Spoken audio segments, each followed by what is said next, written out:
नमस्कार दोस्तों, आप हैं मेरे यानी कि अमित के साथ। और आज हम पढ़ेंगे आर्टरीज़, कैपिलरीज़ और वेन्स के बारे में। हम समझेंगे ये क्या होती हैं, इनमें डिफरेंस क्या है और इनका यूज़ क्या होता है। तो चलिए देखते हैं। तो हमारे शरीर के हर टिश्यू को न्यूट्रिएंट्स और ऑक्सीजन की ज़रूरत होती है। और उस टिश्यू में जो टॉक्सिक पदार्थ होते हैं जैसे कि कार्बन डाइऑक्साइड, उनको भी निकालना ज़रूरी होता है। इस काम में मदद करता है ब्लड। और ब्लड को उन टिश्यू तक पहुंचाने के लिए हमें कुछ पाइप्स की ज़रूरत पड़ती है। तो इस पाइपलाइन को ही हम कहते हैं blood vessels. In blood vessels के 3 टाइप होते हैं, जिनमें सबसे पहली होती हैं आर्टरीज, दूसरी होती हैं वेन्स और तीसरी होती हैं कैपिलरीज। तो आइए सबसे पहले समझते हैं हम आर्टरीज़ को। तो आर्टरीज़ वो ब्लड वेसल्स होती हैं जो हार्ट से ब्लड को बॉडी के सभी टिश्यूज़ तक लेकर जाती हैं।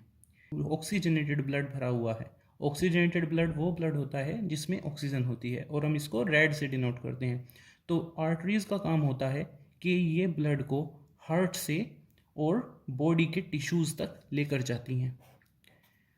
क्योंकि ये इनका काम हार्ट से लेकर जाना है, तो इन आर्टरीज़ पर, इन ब्लड वेसल्स पर बहुत ज़्यादा प्रेशर पड़ता है, क्योंकि हार्ट लगातार पंप करता रहता है।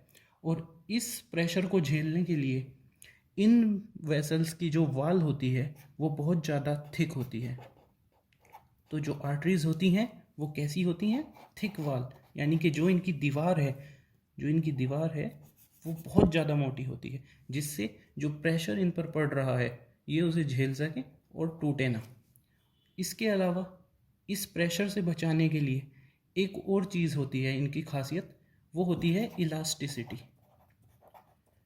ये ब्लड वेसल्स बहुत ज़्यादा इलास्टिक होती हैं। जैसे बलून होता है, जब आप बलून में पानी भरते हो तो वो फूल जाता है, वो फटता नहीं है। तो ऐसे ही ये वेसल्स भी बहुत ज़्यादा स्ट्रेच हो जाती हैं लेकिन फटती नहीं। और इनका फंक्शन क्या है कि ये ऑक्सीजनेटेड ब्लड को, वो ब्लड जिसमें ऑक्सीजन होती है, उसको बॉडी के डिफरेंट टिश्यूज़ तक लेकर जाती है। तो ये आर्टरीज़ का सबसे मेन फंक्शन है। और इनके स्ट्रक्चर के बारे में कि ये एक तो बहुत ज़्यादा थिक वाल होती हैं और दूसरा इनकी वाल में बहुत ज़्यादा इलास्टिसिटी होती है जिससे ये फटे ना। तो दोस्तों, आर्टरीज़ के बाद आती हैं वेन्स। वेन्स वो ब्लड वेसल्स होती हैं जो ब्लड को टिश्यू से हार्ट तक लाती हैं। यानी कि इनका काम आर्टरीज से बिल्कुल उल्टा होता है। आर्टरीज का काम था ब्लड को हार्ट से टिश्यूज़ तक लेकर जाना, और वेन्स का काम है उस ब्लड को टिश्यूज़ से हार्ट पे वापस लाना। तो इन आर्टरीज़ को ज़्यादा प्रेशर नहीं झेलना पड़ता, इसलिए जो इनकी वाल होती है वो बहुत ज़्यादा थिक नहीं होती। इन कंपेयर टू, अगर हम देखें, आर्टरीज लेस थिक होती है। किससे? आर्टरीज़ के मुकाबले इनकी जो वाल है वो लेस थिक होगी। दूसरा, जो इनकी वाल की इलास्टिसिटी होती है वो भी आर्टरीज़ के कंपेयर में काफ़ी कम होती है। और लेकिन इनमें एक इम्पोर्टेंट चीज़ होती है जो होती है वाल। अब वाल क्या होती हैं? देखिए, आर्टरीज़ में क्या था कि हार्ट लगातार पंप कर रहा था, और उस पंपिंग की वजह से जितना प्रेशर था वो मेंटेन रहता था और ब्लड आगे फ्लो करता रहता था। लेकिन जो हमारी वेन है इनमें ऐसा कुछ नहीं है। इनमें क्या प्रॉब्लम है कि अब पीछे कोई पंपिंग तो हो नहीं रही, तो अब ये ब्लड आगे कैसे जाए? तो और अगर पीछे से पंपिंग नहीं होगी, प्रेशर नहीं बनेगा, तो ये ब्लड वापस आ जाएगा। तो इस ब्लड के बैक फ्लो को रोकने के लिए, ताकि ये ब्लड वापस ना आ जाए, इसके लिए यहाँ पर वाल्स होती हैं। तो इन वाल्स का क्या काम होता है? ये ब्लड को सिर्फ एक डायरेक्शन में मूव करने देती हैं। मान लीजिए ये ब्लड का यहाँ था, ये यहाँ आ गया, तो ये बंद हो जाएंगी और इस ब्लड को वापस नहीं आने देंगी। तो इसलिए ये जो वाल्स होती हैं ये वेन्स में प्रेजेंट होती हैं। और ये वाल्स सिर्फ वेन्स में ही प्रेजेंट होती हैं, ना ये आर्टरीज में प्रेजेंट होती हैं, और ना ही आगे हम पढ़ेंगे कैपिलरीज, ना ही ये उनमें प्रेजेंट होती हैं। और वेन्स का सबसे मेन फंक्शन है कि ये डीऑक्सीजनेटेड ब्लड को कैरी करती हैं। तो कैसा ब्लड? डीऑक्सीजनेटेड, यानी कि जिसमें ऑक्सीजन नहीं है, या फिर कह सकते हैं कि जिसमें CO2 मिली हो।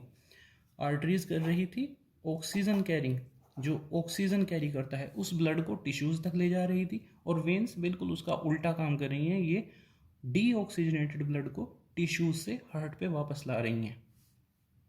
तो दोस्तों अब तीसरी आ जाती हैं हमारी कैपिलरीज। कैपिलरीज बहुत पतली ब्लड वेसल्स होती हैं, यानी कि जो इनकी वाल है वो बहुत ज़्यादा पतली होती है, इतनी पतली कि चीज़ें इनके आर पार जा सकती हैं, जैसे ऑक्सीजन, CO2 या फिर अलग जो मिनरल्स होते हैं वो इनके आर पार एक्सचेंज हो सकते हैं। तो जो इनका सबसे मेन यूज़ है कैपिलरीज का, वो होता है एक्सचेंज, यानी कि ये गैसेस का, मिनरल्स का आदान प्रदान करते हैं। तो जो ये कैपिलरीज होती हैं ये टिश्यूज़ के आसपास प्रेजेंट होती हैं, क्योंकि वहीं पर सबसे ज़्यादा एक्सचेंज की ज़रूरत है। तो ये बनती कैसी हैं? देखिए, जो हमारी वेन्स होती हैं और आर्टरीज होती हैं ये बहुत छोटे छोटे पार्ट में डिवाइड होती चली जाती हैं, और एंड में जाकर ये एक दूसरे से मिल जाती हैं कैपिलरीज के थ्रू। ये दोस्तों, मानिए कि इस टिश्यू के पास CO2 है जो कि इसके लिए वेस्ट है, और ये चाहता है कि ये इस टिश्यू में से निकल जाए। तो ये क्या करेगा? ये इस CO2 को इन कैपिलरीज में भेज देगा, और ये CO2 इन कैपिलरीज से होती हुई वापस हार्ट के पास आ जाएगी। और ऐसे ही अब इस टिश्यू को ऑक्सीजन भी चाहिए, तो जो ऑक्सीजन इन आर्टरीज के थ्रू आई थी वो इन कैपिलरीज से होते हुए इस टिश्यू तक पहुंच जाएगी। तो अब मैं इसमें आपको दो एक्सेप्शंस भी बता देता हूँ। जैसे कि मैंने अभी तक आपको बताया था कि जो आर्टरीज होती हैं वो ऑक्सीजनेटेड ब्लड कैरी करती हैं, और जो वेन्स होती हैं वो डीऑक्सीजनेटेड ब्लड कैरी करती हैं। लेकिन हमारी बॉडी में एक ऐसी आर्टरी और एक ऐसी वेन है जो ये रूल फॉलो नहीं करती।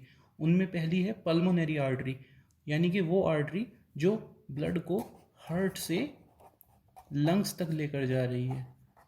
तो ये अकेली ऐसी आर्टरी है जो डीऑक्सीजनेटेड ब्लड कैरी करती है।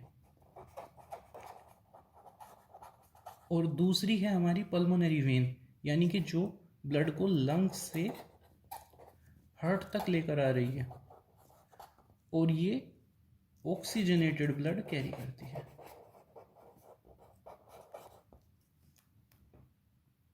तो आज के लिए इतना ही, और अगर आपको इसमें कुछ समझ ना आया हो तो आप कमेंट में मुझसे पूछ सकते हैं, मैं आपको जल्द से जल्द रिप्लाई करूँगा। Thank you.